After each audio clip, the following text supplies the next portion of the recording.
Coba fitur live chat di Audio Plus, aplikasi RCTI Plus. Namun keterangan Faris RM berbanding terbalik dengan hasil pemeriksaan polisi. Urin pelantun Sakura dipastikan mengandung zat adiktif yang biasa ditemukan dalam narkoba dan langsung ditetapkan sebagai tersangka.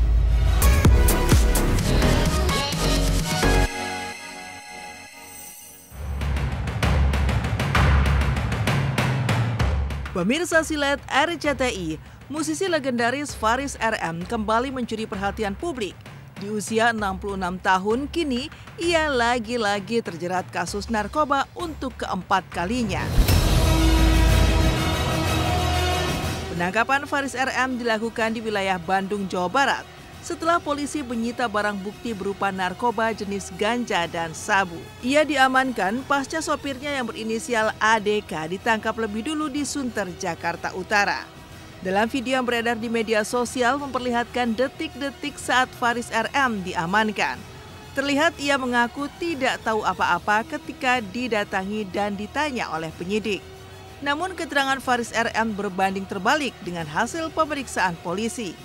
Urin pelantun Sakura dipastikan mengandung zat adiktif yang biasa ditemukan dalam narkoba dan langsung ditetapkan sebagai tersangka.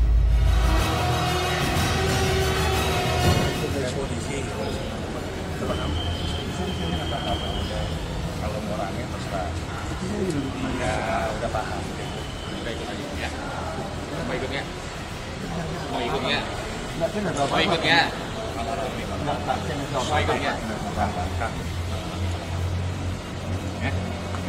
Oke.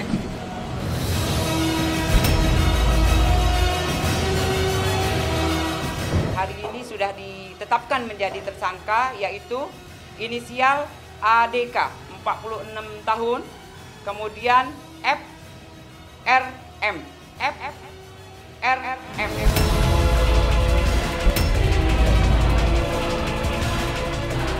Kemudian barang bukti yang disita yaitu ada ganja dan sabu. Iya betul, jadi kita berawal dari penangkapan inisial ADK. Nah lanjut setelah kita mendapatkan keterangan dari ADK, kita mengembangkan ya satu inisial yang disebut oleh ADK yaitu FRM. Nah oleh karena itu kita melakukan pengejaran, kita mendapatkan di kawasan Bandung. ADK adalah sopir dari FRM. Ini bukan pertama kalinya Faris RM berurusan dengan hukum akibat narkoba. Pelantun lagu Sakura pertama kali diciduk pada tanggal 28 Oktober tahun 2007 di kawasan Radio Dalam, Jakarta Selatan. 8 tahun berselang, Faris kembali tertangkap pada tahun 2015 ketika kedapatan mengisap ganja di rumahnya di Bintaro Jaya, Tangerang Selatan.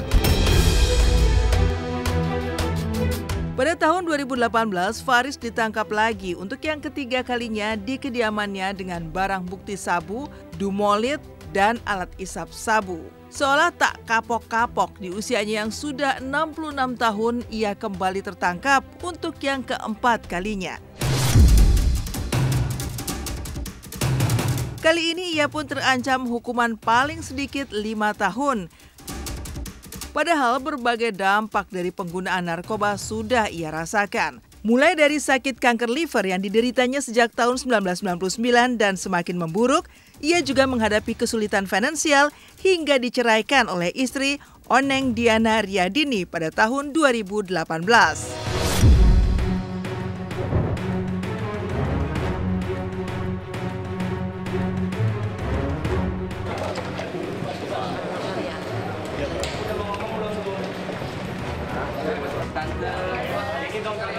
Gimana Om? Kabarnya sehat Om? Alhamdulillah baik. Gimana Om?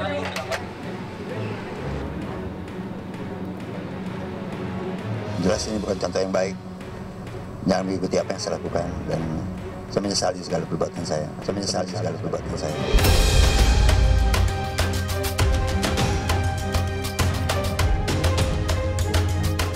Ancaman hukuman paling singkat 5 tahun, penjara paling lama 20 tahun. Singkat 5 tahun, penjara paling lama 20 tahun. narkoba adalah zat aktif yang membuat seseorang menjadi kecanduan. Nah, jika sudah sampai level terberat atau kecanduan, addiction, itu memang biasanya sulit untuk dikendalikan.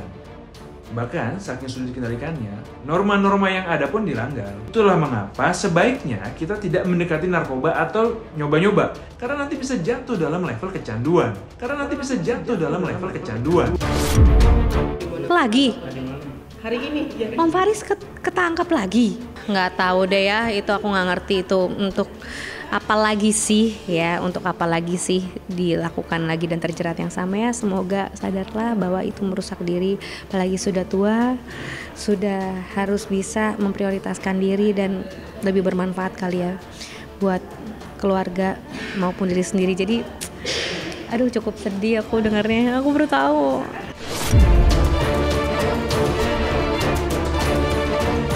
Berbanding terbalik dengan Faris RM yang begitu nestapa tertangkap kasus narkoba keempat kalinya, kebahagiaan luar biasa justru merekah indah di hati Arumi Baksin. Baru saja merayakan ulang tahun yang ke-31 kemarin dengan penuh kejutan dari sang suami Emil Dardak. Terlebih saat melihat Emil dengan tatapan penuh cinta, memberikannya sebuket bunga cantik. Dalam kejutan tersebut, Emil turut mendatangkan adik-adik Arumi untuk ikut merayakan momen yang digelar sederhana namun penuh makna. Berikut, inilah eksklusif liputan Tim Silet kebahagiaan Arumi Baksin saat mendapat kejutan dari suami tercinta Emil Dardak di hari ulang tahunnya kemarin. Ya sedang sih, ya persiapannya saya pendek. Kayak apa yang kurang ya, apa yang kurang lebih ke kayaknya adalah takut ada yang kurang aja.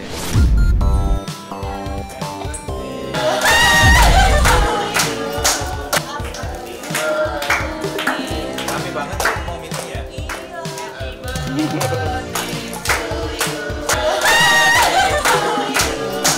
Terima kasih udah datang.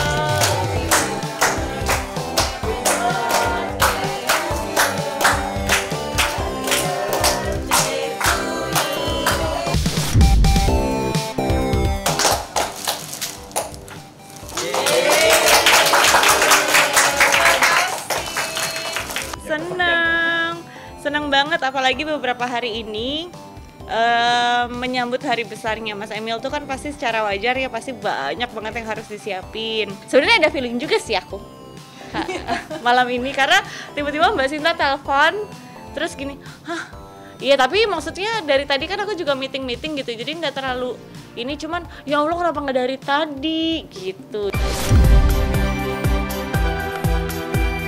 Tidak berhenti di situ, Emil juga memberikan kejutan istimewa lainnya dengan mempersembahkan sebuah lagu sebagai bentuk cintanya.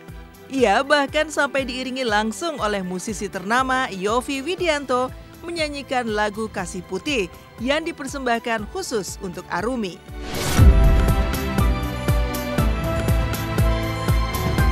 Kejutan ulang tahun bertubi-tubi itu juga menunjukkan perjuangan Emil yang luar biasa di tengah kesibukannya menjelang pelantikan sebagai Wakil Gubernur Jawa Timur. Ia bahkan sempat mencari kado berupa boneka beruang super besar dan boneka kura-kura untuk sang istri tercinta. Biarkanlah ku rasakan hangatnya sentuhan kasih-Mu, bawa daku penuhiku, berilah diriku kasih putih di hatiku. Halo pemirsa Silet, saya sekarang dalam perjalanan. Sebenarnya ini juga persiapan pelantikan lusa, tapi juga besok Arumi ulang tahun. Jadi kita coba mempersiapkan something lah buat ulang tahunnya Arumi.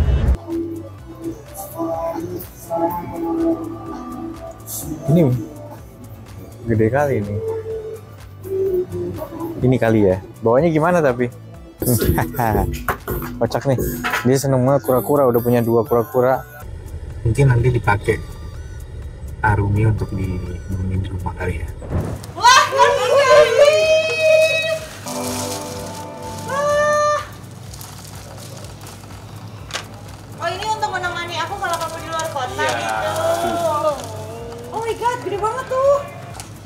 Kenapa kok aku dikasihin boneka? Nah, ini kan apa ini binatang kesukaan? Kura-kura. Aku sukanya kura-kura, guys. Nah, itu paling random. Random ya, memang random. Paling random tapi yang pasti berkesan sih. Karena aku terakhir dikasih boneka kapan nih? Kamu pernah ngasih aku boneka nggak sih? Paling pacaran waktu terakhir malah. Nggak pernah. Nggak pernah kan? Nggak pernah. Cintanya kamu all out nggak sama aku? Itu, ya kan salah satunya memang wujudnya kan adalah mempersembahkan lagu. Dan Mas Yofi kan dikenal sebagai komposer yang luar biasa. Jadi ya lagu yang temanya relevan, itu kan Kasih Putih tadi. Jadi minta Mas Yofi, aku pengen ngasih surprise buat Mbak Arumi. Tapi Mas Yofi mau nggak ngiringin aku nyanyi lagu Kasih Putih. Dan alhamdulillah beliau berkenan. Thank you Mas Yofi. Ini pasti mendadak semua, serba mendadak, aku bisa bayangin. Sebenarnya nggak mendadak, kalau Mas Yofi itu semingguan ada, cuma nyari waktunya susah. Sebagai pasangan yang sering kali disebut-sebut couple goals, setiap perlakuan manis Emil kepada Arumi selalu sukses membuat warganet baper.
Dari tadi awet muda, kayaknya tuh pressure ya. Aku bilang awet muda zaman sekarang itu kan tuh ya asal ada apresiasi modalnya. bahwa sebenarnya dari sekarang sama dulu tuh masih awet muda. Tapi secara soulnya Mas Emil tuh nggak terlalu ngerasa. Aku nggak ngerasa ada bedanya sama di early 30s gitu. Yang penting tuh jiwanya masih muda gitu. Happy birthday to you. Happy birthday to you. Happy birthday. My dear Umi, happy birthday to you, gitu. Setiap tahunnya Arumi selalu mendapat kejutan ulang tahun dari sang suami tercinta. Seperti pada ulang tahun yang ke-30 tahun lalu, Emil bahkan membuat kue ulang tahun sendiri dan merayakannya dengan makan siang bersama keluarga tercinta. Begitu juga pada ulang tahun ke-29, kejutan Emil datang di tengah malam. Meskipun awalnya terlihat seolah tidak bisa memberi kejutan, Emil tiba-tiba datang ke rumah dan mengajak Arumi menonton bioskop tepat di hari ulang tahunnya. Bahkan di tengah-tengah momen itu, anak-anak mereka turut hadir membawa berbagai kejutan lainnya, membuat Arumi sangat terharu. Ditekan, ini tekan terus, ini muter. Ini kue spesial, Bu. Coba tanya kenapa ini beda? Kenapa beda? Awas kena. Oh my god. You made it for you. Kemarin kamu bikin.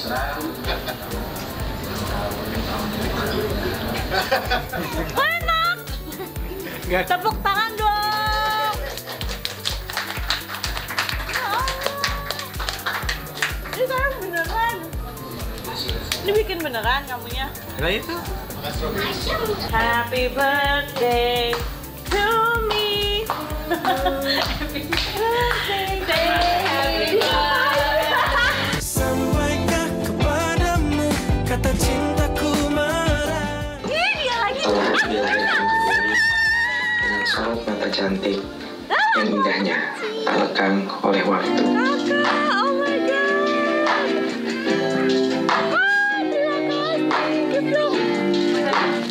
Sini nak,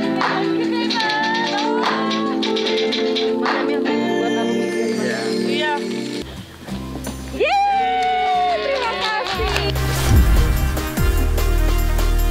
Jadi saya lihat bagaimana dia bisa bangun quality time sama anak-anak, terus masaknya makin jago, bisa jadi momen quality time buat anak-anak. Jadi seorang pendamping, wakil kepala daerah juga dia bisa gitu ya, membawa diri dengan baik. Itu menurut saya mensyukuri.